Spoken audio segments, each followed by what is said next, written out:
Hi, Dr. David Stoker, board certified plastic surgeon here in Los Angeles to talk about gummy bear breast implants.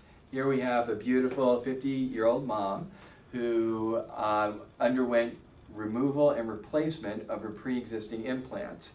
She had approximately 400 cc saline implants in.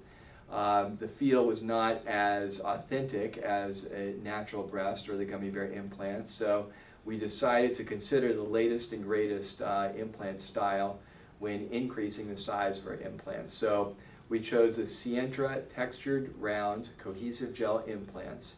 In my mind, those implants have been shown statistically to have the best performance of any implant on the market. They also feel great. So we went up from a 400 cc implant to a 625 cc moderate profile implant.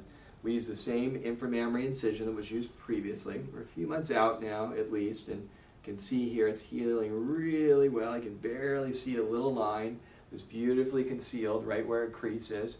She's got great looking cleavage, and I think a really nice shape for her. Before, when we would show you the before and after pictures, you'll see that the breast just didn't quite fit her frame optimally. Now she has very beautiful cleavage.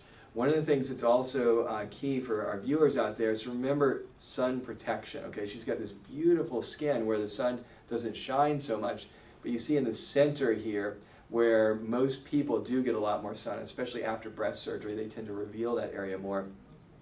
It's really important to apply and reapply sunscreen and protect that as a valuable asset, because it is. It's not easy to reverse that sun damage. We already did one round of fractional carbon dioxide laser here. We have to go light on the laser on the chest because it's a fairly fragile tissue. And each time we have an opportunity to do something for her in the future, if we do, we'll want to consider that again for additional treatments. We can also do that under topical anesthesia. But for right now, I think we just want to admire the beautiful results from her gummy bear implant exchange up to the 625 cc moderate profile textured round implants.